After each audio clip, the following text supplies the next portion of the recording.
You've heard you need a log line, but what is it? When do you need it? And how do you do it? That's what we're going to be talking about today. Thank you so much for watching. Thank you for subscribing if you haven't done that. Like if you find value. There's a bunch of links below. Some of them might be really helpful to you. There's especially a free resource on structure, so be sure to check that out. If you don't have that, it's 100% free. So there you go. Hopefully that will be helpful. Let's not waste any more time. Let's jump in. When you're starting out, you hear a lot of people talk about log lines, and you're like, okay, I probably need a log line, or I kind of think I know what a log line is. We're going to talk about what it is. We're going to talk about when you should be thinking about it, and we'll talk about the parts you need to make it. So it kind of a how to, like, make sure you're including this stuff when you make it. First, let's talk about what a log line is. Essentially, it's just a very short summary of your story. Often it's 1 or 2 sentences, but that kind of gets a little nebulous because some people like to write really long sentences, some people write really short ones. So maybe you can think about it, if that's helpful to you, to think about like 50 words or less, like somewhere in that range, just something very short, a very short summary. Can you have more than 50 words? Well, yeah, of course you can. Can you have more than 2 sentences? Yes, you can. And people that say like, oh, it can only be 1 sentence or whatever, like, no. You're using the log line to communicate a few things. One is a summary of your story, but you also want to get at the tone and the premise of your story. So the way you write it and the way you craft it helps to let other people know what kind of story are you telling. So if you're telling a horror story, you kind of want a log line that's got a little bit of horror element in it, a little bit of scare in it, if you will. And you might be thinking, well, that's really hard to write a scare element in 50 words or less. And it is. Log lines are not very easy to write, but if you can start learning how to write one, it actually helps you become a much better writer. And that leads us to our next point, which is, when should you be thinking about a log line? There's really 2 times when you should be thinking about your log line, and honestly they will change between the first time you do it and the second time you do it. The first time you do it is when you start writing a story. What it does is it helps you know that you have a focused story, that you have a story that's about someone who wants something badly, they're having trouble getting it, they get it or they don't.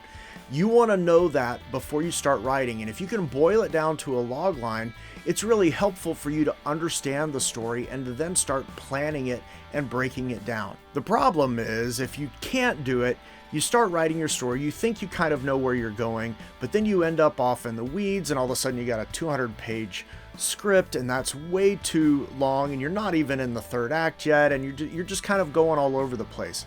So starting out with a focus is really, really helpful. It's kind of that whole premise of if you know what you're aiming at, you'll hit it more often.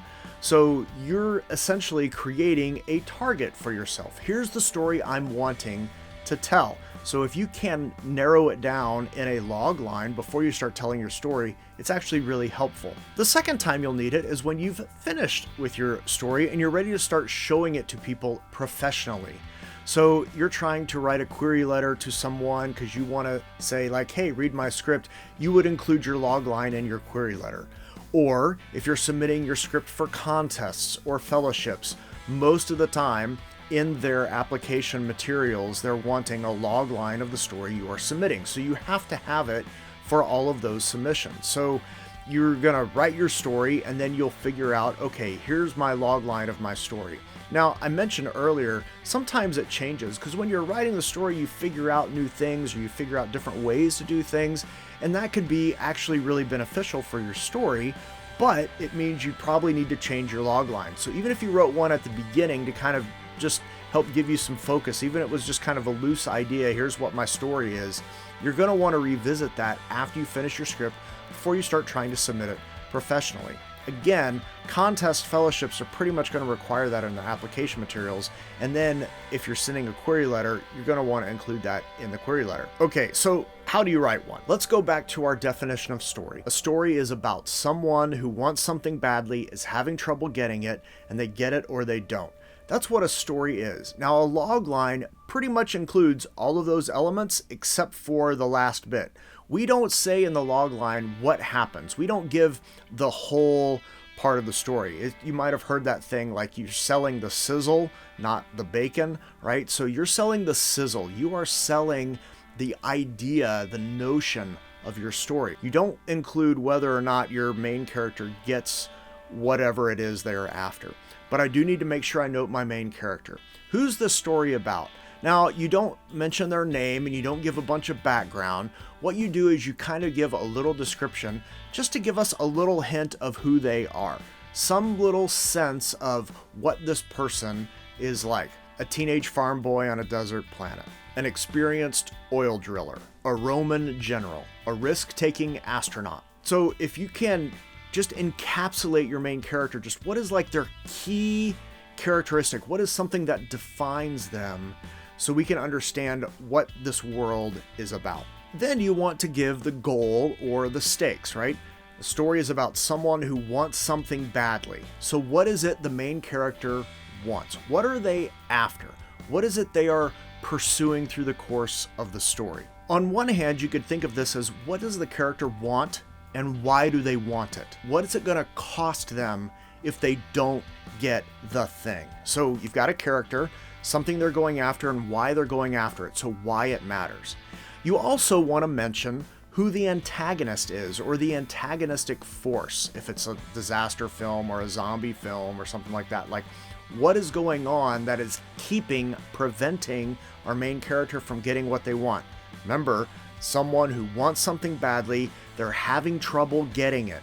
What is making them have trouble getting it? So make sure you're including the antagonist or antagonistic force in some way. And if you're including those things, those are like the main things you really should be including in your logline. Now there's one other one that you can include or you might want to include depending on the nature of your story. And that's what would be the setup or the premise. In a world ruled by robots, you would use something like this if it's not in our present time. So if it's set somewhere in the future, somewhere in the past, some science fiction type world, some horror landscape, if we can't understand the dynamics of what's going on, you need to give us a little bit of the premise, okay? Just, in a world where ghosts exist, something like that. Now, you don't want to really use the whole in a world. That's kind of a trope and a cliche and people laugh at it. So try to find a more clever way or a more unique way to talk about that. Once upon a time. No. Like, try something different. Okay, so try not to use cliched words, cliched phrases. And if you can stay away from those, it actually helps your logline stand out a little more. One of the things you want with your logline and the result you're wanting is you want, whenever you tell your logline to someone, like whether it's a query letter or you're having a conversation with somebody, whatever it is, that they can immediately start to imagine moments and scenes from your story. So if your logline is just too nebulous, and I see this a lot, people write a logline, they're trying to pack all this stuff in there and things just end up being too nebulous, and it's like, I don't know what your story's about. Like, it's too broad. I can't imagine any scenes. I can't imagine characters. I can't imagine moments of conflict. And you want whoever you tell your logline to be able to imagine those moments. Because if they can imagine those moments, as soon as they read it, they imagine them in their head, they see it, it makes that logline stick with them. It helps them remember it. And then they're more inclined to want to read your story, to want to talk to you about your story. And you might even gain a fan of your writing and of your story just by writing the logline really clearly, really succinctly. It's a story about someone who wants something badly, they're having trouble getting it, and if you need to include the setup, the premise, then do that. And if you can find a succinct way to encapsulate your story, it's going to, one, help you tell a better story if you're doing it before you start writing, or two, it's going to help you get your story in front of other people when you get to that point in your writing career. Hopefully this has been helpful to you. If it has, please like, subscribe, bell. I really, really do appreciate it. Thank you so much for doing that. Again, there's free resources and other links and stuff below. Be sure to check those out. If you're going to tell a story, and when you tell a story that matters. See you later.